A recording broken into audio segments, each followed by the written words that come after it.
Sean bienvenidos a un nuevo video en relación a esta serie de videos que estamos viendo, a la cual denominamos perlas prefacultativas.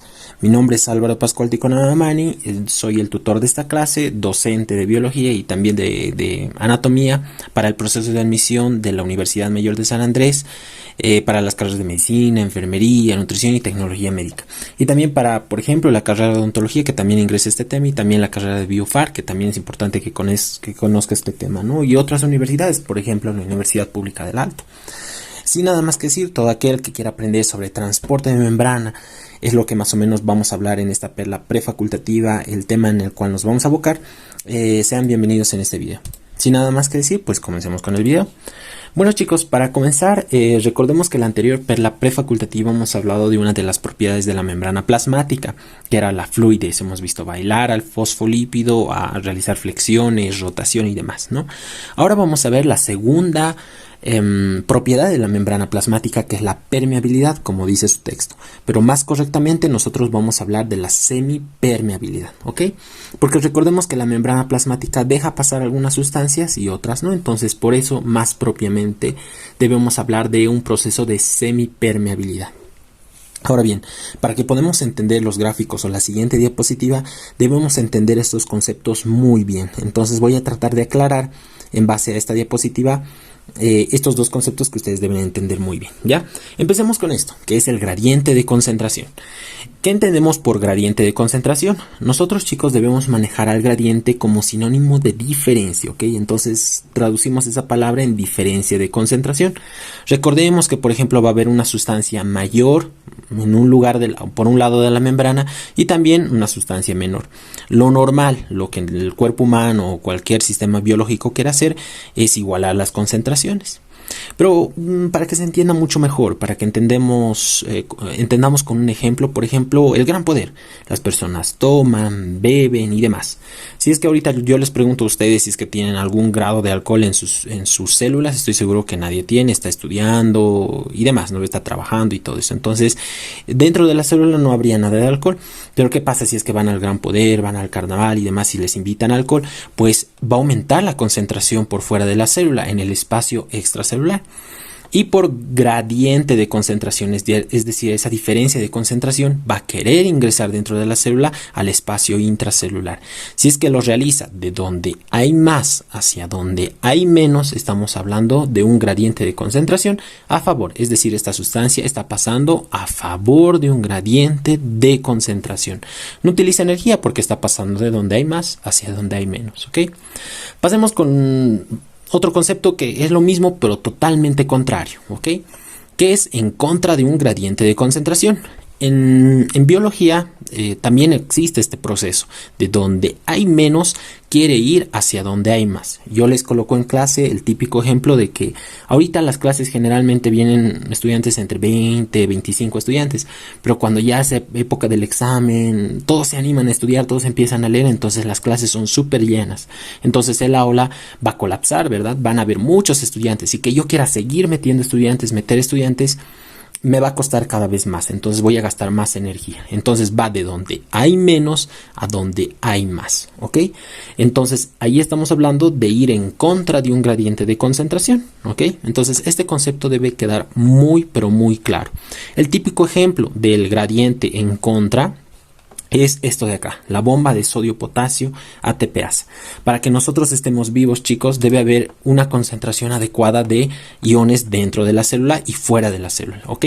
El más predominante dentro del citoplasma es el potasio, ¿ok? Hay mucho potasio acá y fuera de la célula el ion más prevalente es el sodio, ¿ok?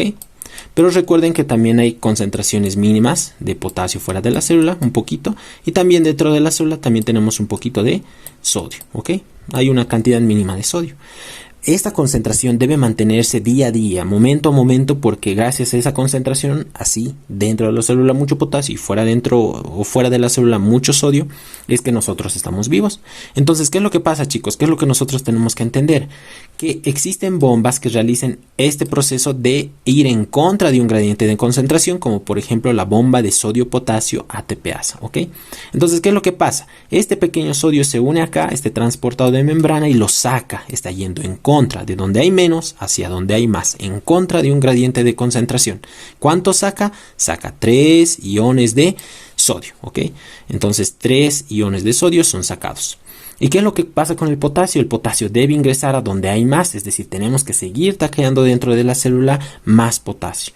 Entonces se cuelan 2 y estos 2 ingresan dentro de la célula hacia el citoplasma. Entonces ingresan 2 iones de potasio. Este número es importante que nosotros recordemos, ha sido pregunta de examen en gestiones pasadas y nosotros debemos entenderlo muy bien. Ambos iones están yendo en contra de un gradiente de concentración. Y aquí les traigo una mnemotecnia que me ha gustado mucho verla en Facebook, en internet, porque me parece muy buena. Y aquí tenemos esto, ¿no? Nokia, para que nosotros entendamos. N de sodio, 3 sodios, son los que salen, tienen que salir por fuera de la célula, por eso dice outside, ¿ya? Entonces, ¿qué es lo que pasa con el potasio? 2 potasios son los que tienen que entrar inside, ¿ok? Entonces, 2 potasios son los que entran y 3 sodios son los que salen. Y recuerden que esta bomba utiliza ATP, por eso esta mnemotecnia es muy buena y se resume en Nokia, ¿no? Indirectamente. Pasemos con la siguiente parte, con la siguiente diapositiva, y esta es la parte pesada, la parte que ustedes sí o sí deben entender, que son los tipos de transporte de la membrana. Gracias a eso gracias a la anterior explicación, nosotros vamos a entender muy bien esto y lo vamos a resumir en unos minutos, ¿ok? Entonces, ¿cómo va esto? El transporte de membrana para moléculas pequeñas se puede dividir en dos: el transporte pasivo y el transporte activo, ¿ok? El transporte pasivo, hemos dicho, va sin ATP.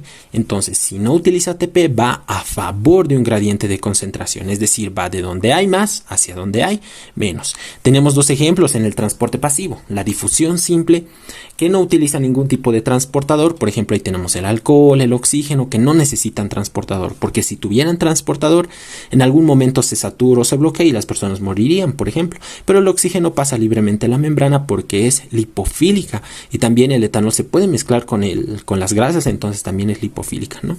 Ahora bien, tenemos otro tipo de transporte, que es la difusión facilitada. Si aquí no se utilizaba transporte, aquí sí se utiliza un transportador: las proteínas transmembranales.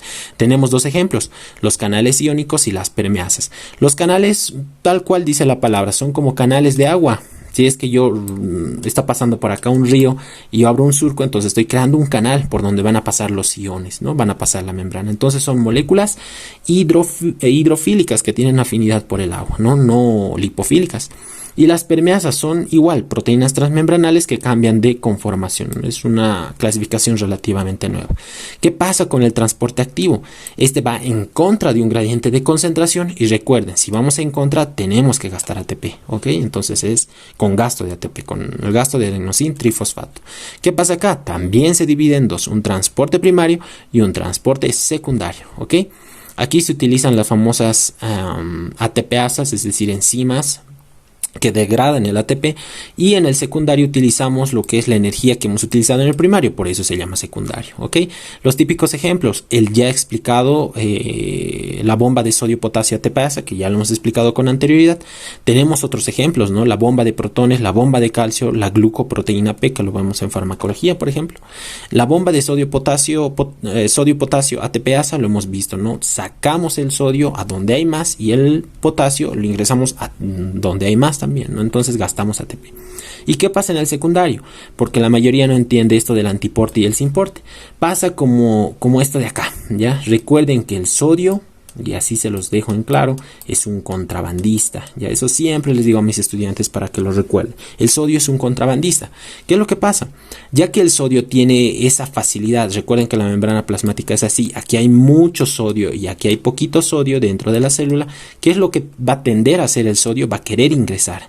Y sí, va a ingresar, de vez en cuando va a ingresar, se va a colar, se va a fugar por ahí. Pero ¿qué es lo que pasa? Si es que una molécula va junto con el sodio y ingresan juntas en contra de un gradiente de concentración, entonces le vamos a llamar sinporte, ¿ok? Los dos están ingresando. Pero hay otras moléculas que el sodio ingresa y él les dice: yo te voy a sacar, y esa molécula sale. Entonces a eso le llamamos antiporte. Por ejemplo, aquí tenemos que el sodio está entrando a la célula y la otra molécula está saliendo. Entonces a esto le vamos a llamar llamar antiporte. Pero miren, aquí el sodio está ingresando y está jalando otras moléculas más. A esto le vamos a llamar sin porte. Y así, de una manera súper sencilla, súper resumida, para que se les quede claro este concepto del tipo de transporte de membrana, hemos concluido con esta perla prefacultativa. ¿Ok? Entonces, muchas gracias a aquellos que miran los videos, que apoyan el canal. Les agradezco mucho el apoyo. También a aquellas personas que compran los textos, les agradezco mucho. Si tienen alguna duda, pregunta, no duden en realizarla en los comentarios, o también pueden enviarme uno a mi personal, ¿no? Mi nombre es Álvaro Pascual Ticonamani, soy el tutor de Biología y Anatomía, y nos vemos en una siguiente oportunidad.